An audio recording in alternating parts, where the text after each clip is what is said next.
it's been a while. I am back and I wanted to make a video about the top 10 things I have learned in 2025. And I wanted to make this video because it's about to be 2026. I feel like I've done a lot of growth. There's been a lot of changes. I've been away from recording for a little bit. And I really just want to talk about it further and kind of share with you guys what I learned in 2025 overall. Definitely the first thing I learned in 2025 is to let go of toxic relationships. I know that this one is a really hard one because it is tough love. It is hard to leave someone that you deeply care about.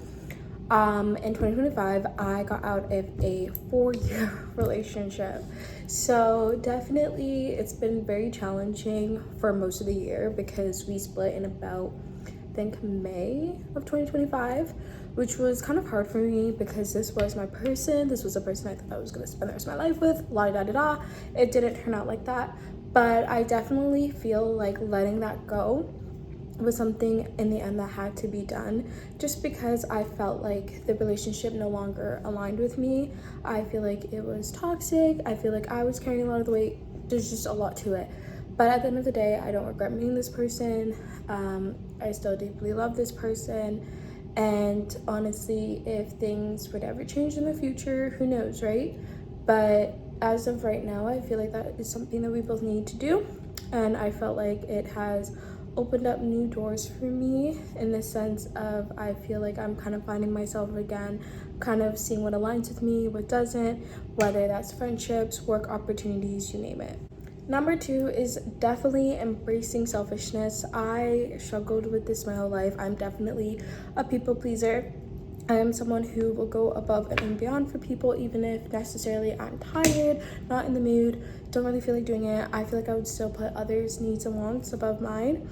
And this year I've been practicing putting my own needs and wants before others in a selfish kind of way, but something that's still morally correct. And I find that has helped a lot, and I have more time for myself. I find that I'm more happier. And I found that also it kind of lets go of people who just kind of need you in their lives for someone to be there, if that makes sense. Number 3, I have borderline personality disorder. If you did not know, now you know. And I found that definitely being alone after 4 years has kind of shown me that sometimes when I am alone, especially when I go through my day-to-day alone, I'm actually more productive. I get more things done. And I find that because I feel like my mood and my energy is definitely based around who is around me. If someone is vibrating on something that's like low, I find that I become more tired, lack motivation, whatnot. But then if I'm surrounded around people who are more high vibrational, who are motivated, who has goals, I find that I kind of operate on that same kind of wavelength. So that definitely helps a lot. And then that kind of moves on to the next thing is living alone. I have never lived alone before until this summer. My ex moved out in about June, I believe. So when he moved out, this was my first time ever living alone. And before that, I was living with family before I lived with my ex. So definitely now seeing living alone is definitely something I recommend for all girlies in your 20s. Try living alone because I found that I feel like this sense of freedom. I feel like this sense of like maturity. I feel like it's kind of like makes it more my space, my own. I feel like I'm in more control of my life. And honestly, I don't regret it at all in the sense of living alone because I could have went down the route of getting a roommate, moving back to my mom's, whatever the case is. But I'm happy that I decided to stick out living alone because honestly, this was the best thing for me and I really love it. Like, honestly, I love it coming back home and the space is yours. You have your own like decor, your own everything. Just make it your own and it's honestly great. The 5th thing I learned is to definitely do things that step out of your comfort zone, especially if you're single, especially if you're living alone. Doing things that get you out of your house and get you back out there doing activities, doing things you love is great. So something I've been trying to do a lot this year is doing solo dates, whether that's at a cafe I've done this year, I've done at a restaurant, movies, even like a coloring event, like those like paint nights, whatever it is. Even check out your local Facebook group. Sometimes there's like girly groups in there and you can join and meet other girlies around your age, things like that. I find has been really great. Even if you want to change careers, that it's kind of stepping out of your comfort zone because you're so used to the career that you have, but you know it doesn't align with you. Going out and creating new friendships, anything really that steps you out of your comfort zone, I recommend doing, because I've done it a lot this year, and I used to be such a shy person my whole life. But doing this has definitely got me out of my comfort zone and has made me more communicative towards people, and definitely not scared to step in a room alone. Holding myself to higher expectations has been wonderful and has been a game changer, because I find that I do not hold myself to a certain standard before that I feel like I should have. I didn't realize my worth. I didn't realize my self-confidence. I didn't realize how much self-love I could really pour into myself.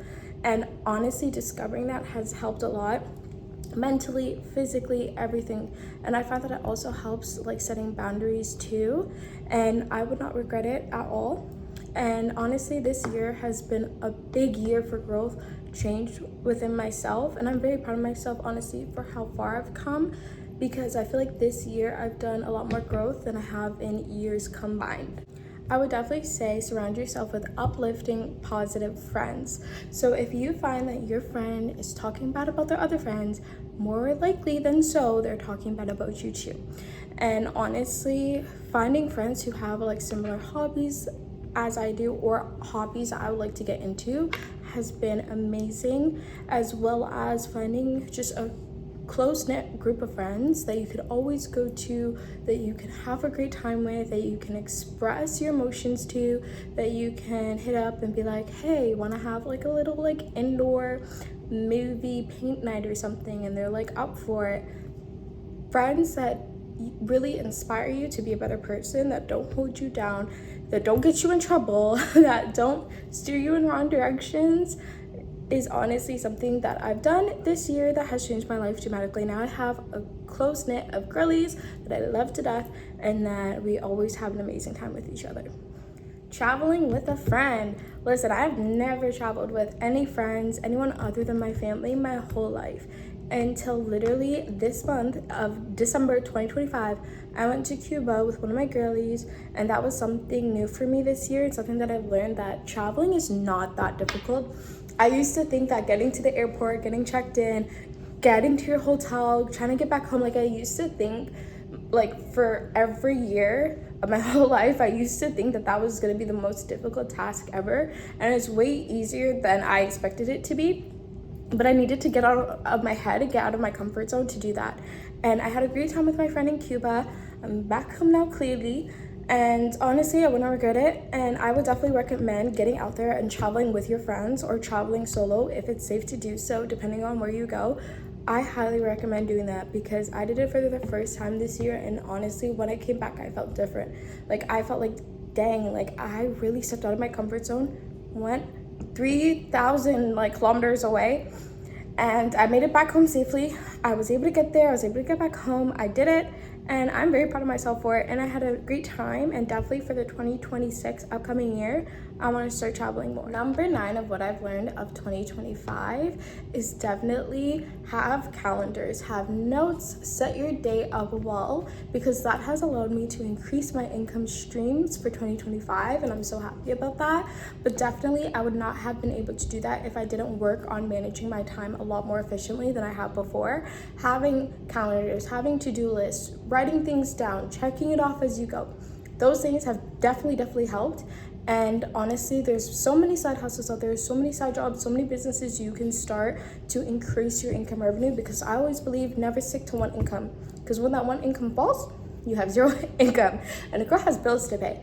But listen, if you have like 3 incomes, 2 incomes, if one of them leaves, at least you know you still have money coming in until you can get yourself together. But if you have one, that's gonna be hard. So I'm very proud of myself for learning time management even more this year. And that leaves me with self-love. Of 2025, I have learned to give myself a lot more self-love. I've learned that through sitting with myself, reflecting, being uncomfortable in emotions that I would not want to feel, I let myself feel them. I've worked on getting like self-workbooks, listening to podcasts, doing self-help books, things like that. Also just like being happy with myself. Like you have to live with yourself for the rest of your life. No one else has to live with you for the rest of your life except for you. Friends go, relationships go, even family goes. But at the end of the day, you are all you have until your last day. So learning to love myself has always been a hard thing. To have unconditional self-love for myself, I would always flip-flop between love myself, hate myself, love myself, hate myself. And that's so unhealthy for your mind. But this year, I've learned to be comfortable with myself, love myself unconditionally. The love and energy you pour into those friendships, those relationships, into everything, put that same energy right back into yourself and see. Just try it and see what happens, because definitely it's a game changer. And mentally, it helps so much. It helps clear your mind. It helps throughout your day. It helps in your own personal life too, because when you walk into the room, if you know yourself, if you love yourself, if you're comfortable with yourself, nothing can really tear you down at the end of the day. Anyhow, that is the 10 things I've learned of 2025. I am recording this on Christmas, New Year's Eve, and hopefully I can get this uploaded for New Year's Day.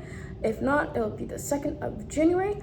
And thank you guys so much for watching, and hope you guys enjoy your new year.